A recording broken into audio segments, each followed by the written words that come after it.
Right, it's Tuesday the 22nd of August and this is a time for another update of what I've been up to in the past week.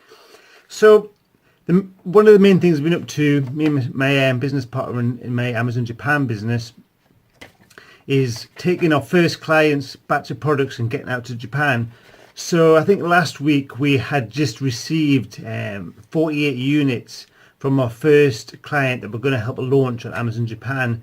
And basically what we had to do is we had to create a listing, and then from this listing say we're going to fulfill it by Amazon, and then we could get some Amazon labels and barcodes that we need to stick on each of the individual product boxes and cover up any of the barcodes that are on there. So that's what we did last week, and on Thursday I printed off 48 barcodes on the stickers and stuck them onto the boxes, and then I created an inbound shipment, got the shipping label for Amazon, stuck that in the box, and then we created a courier delivery order. So we did that, and we were going to use one of the more established courier companies like DHL or FedEx, but they were slightly more expensive, and the client did their own bit of research, which is fine, and they said, oh, can we use these ones? And they're called Parcel to Go. I've actually used them in the past and they were a lot cheaper. It's going to cost about £50 to £60 to send their batch of 48 units to Japan. So we went, okay, we'll try these out. The client really wanted to use it. It probably saved them a bit of money, so I thought we'll do it.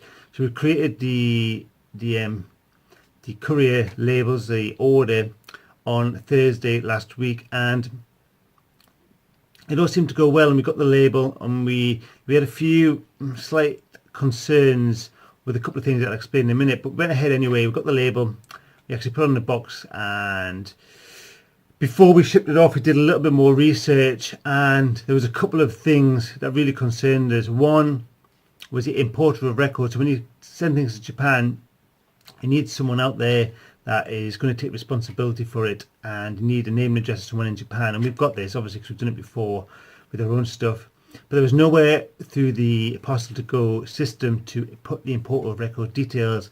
So we thought, okay, worst case, they'll get stuck in customs and we'll have to contact customs and give them the details of the importer of record then. It was just a concern, but we were willing to risk it just to get going.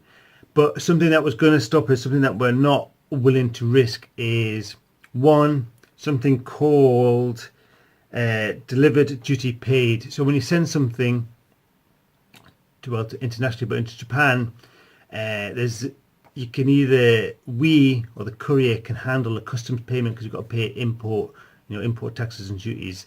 So we want to pay them, or we want the courier to pay them and invoice us. But the Parcel to Go, I'm pretty sure, but there's no documentation, which is another issue, but I'm pretty sure they don't do this. So what would happen is the products would get through customs and they get shipped to Amazon or delivery address, but then Amazon would have to pay the duty and taxes on these products, but they don't do that. Amazon don't do that, so they would just reject it. We wouldn't take it, and it would get sent back, and the parcels would get sent back to us in the UK. So we need to make sure that this delivered duty paid is taken care of, which Parcel to Go we don't think do. So that's something we need to investigate some more. And finally, this is probably the major worst sticking point, is the products we're selling are classed as tableware, because there's some, the kind of child's cutlery. So classed as tableware, and you need special customs permission, you need a special license authority to get these products through customs. So you can't just send them and hope they're going to get through, because if they get checked and stopped, they're going to get seized or sent back, or something bad's going to happen. So we need to make sure we've got the correct documentation in place to get through customs, and pretty sure all we need is proof that these products have been tested in labs to pass these different specifications, which they have. We're pretty sure of it, so we're just getting in touch with the client to get them to send through this documentation so we can get the proper customs clearance, and then we'll get going with this. So that's something we've been busy with since I last spoke. Okay, so still to do with that, I set up the listing in English, and it's extended listing, so we've got a lot more space. It's almost like a landing page for a website. It's not just a simple Amazon listing, it's a big long listing, and I wrote it in a way that sort of highlighted the benefits and the features, and also showed off the products really well. So I did it sort of sales stroke web copy in combination with keywords and features and information, just to make it read really well, but also encourage the potential customers reading it to buy this product over other products. So I did that carefully, spent a whole day doing this. And then now Kayo, who's our Japanese expert, she has fully translated this, and we've got this listing fully set up in Japanese, so that's excellent. So actually what I've done is, even though we haven't shipped the products out to Japan, so we can't do fulfilled by Amazon, we can't do next day delivery, etc., I have made it the listing live, and we've just put it fulfilled by merchant at the minute, so people can in theory find the listing and buy it if they're willing to wait while it's shipped over from the UK. So that's all live and going, but the real excitement, the real sales will happen once we get the product shipped out to Japan. Okay, so just checking my notes. Okay, so with my own e-commerce stuff, my own UK brand that I sell on Amazon, also on my own website, I got some professional photos taken. I mentioned this in the last video, but the first wave of photos have been taken and proofs have been sent to me just to check it over, and they look pretty awesome. I'm really happy with it. You can tell the difference between me taking a photograph either with my digital camera or my phone, and a professional photographer in the studio, and also lifestyle shots. And this guy was great because I needed kids in it. I needed a baby and I needed a toddler in some of the images, and he has an 8-month-old kid, 8-month-old boy, and I think a 4 or 5-year-old daughter, and he was happy to use them in the shots of the different products that I've got, which is amazing. And I've checked some of them and look great. I've recommended a few more things I want done, and he's going to do that. A bit of a delay because he's got a big job on this week, but hopefully the week after he'll get all this done. And also a couple of shots I needed an adults doing some things with the products, holding the products, and he was happy to use his wife in this too, and these look great, so I'm really happy with that.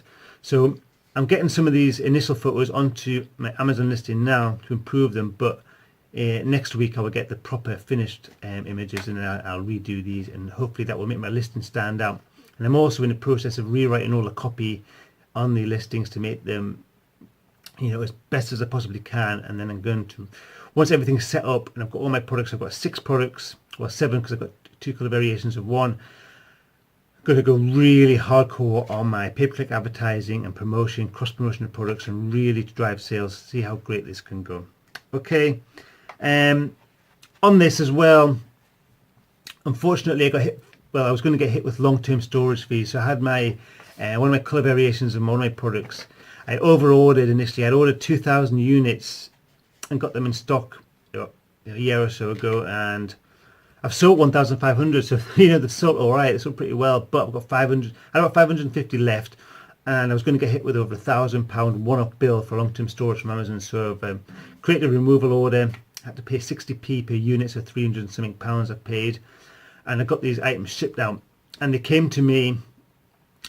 It's a big batch of products, so as you can see I've got loads of products. It came to my co-working space, so then I've had to move these, and I've been able to store these in friends' house who's got room to store these. So I've got these units stored, so I'm going to sell them to Amazon still. I've got them fulfilled by merchant now on Amazon, but I'm also going to look at potentially eBay. But we're also, with my Amazon Japan business, we're going to ship 2 or 3 boxes out, maybe 50 to 100 units out to Japan to see if they'll sell over there too. So we're going to get rid of this stock, but it's just a bit of an inconvenience, but it's my fault for over ordering in the first place.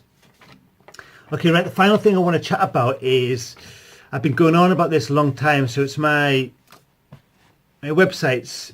Well, the whole process is, you have to create great content on your websites, get indexed by Google, and normally what you do is then you go and try and get backlinks to this content to your website. This will help show to Google that your website's trusted, it's got authority, and your content ranks in Google, and you drive traffic through Google.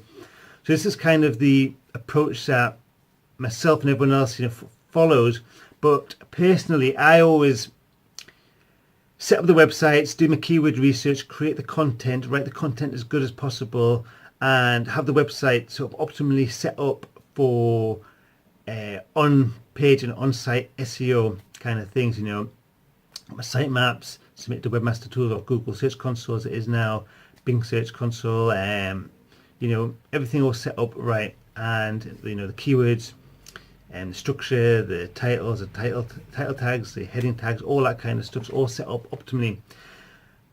part I don't really like doing, and it's always been a niggle with me, is getting the backlinks. And there's all sorts of things. But obviously, the natural backlinks is great. People read your stuff and they want to link to it from their website or whatever, social profiles. That's amazing. But you know what the big marketers do and the websites do, they go prospecting for backlinks. They reach out to other websites, send out hundreds of emails telling people about their content, see if they can get a link to it, or they can do link swaps, or they can create things like infographics, really nice graphics, to try and encourage social shares and people to embed in their websites for backlinks. Or they email people saying, "Oh, can I write a guest post for your website?" And then within the guest post, they'll have a backlink back to their content. And I've always thought, I really need to do this, and if I tried in the past and not really done that great, but there's always been something at the back of my mind that says, is this really the right thing to do? If you read all the stuff from Google, they never say, "Oh yeah, email hundreds of people trying to get backlinks," because if you email 100 people and you get 5 to 10 backlinks from these emails because people have thought, "Oh yeah, okay, I'll link to it," does that prove to Google that your content is better than any other bit of content out there? No, it doesn't. Someone might have an absolutely fantastic bit of content about a topic, and someone might have an average bit of content about a topic, but the average person, the average content, these emails say 1,000 people, they managed to get 20 backlinks from a few websites, and suddenly Google may think now that, okay, that average bit of content is actually better than this amazing bit of content because it's got a few backlinks. But I think that's not right, and I think the level between these will change as Google gets more and more clever, because actually this awesome amazing bit of content is the best resource out there, and this needs to rank, this needs to get people finding it, and then this needs to get natural people linking to it because it really is a great resource. And I think that can happen now, and I think it will definitely happen in the future. So I'm going to put all my energy into creating this awesome best content, and then I will do some things. I will get some social signals. I will share it on Facebook and Twitter, and if I think it's really, really, really good fit for someone, I may tell them about it. But I'm not going to spend hours creating really nice infographics to try and almost artificially generate links to this content. I'm not going to email hundreds of people telling them, "Oh, I've got this new bit of content, see what you think, can you link to it?" I'm not going to email hundreds and hundreds of people trying to get guest posts to try and get links to it when I don't really think it's worthy or relevant. So anyway, that's just my thinking on it now. So I'm almost going to forget. I'm going to stop worrying about backlinks. I'm going to focus on what I think is right. It's creating the best content I can, the best service I can, the best website I can, and then hopefully Google will reward that, and I really think it will. Maybe it'll take a bit longer to get traction and get established, but I really think it will come good. So that's just another thing I've been thinking about now, and I just thought I would tell you about it. Okay, right, that's it for now. I'll catch up next week. See you later.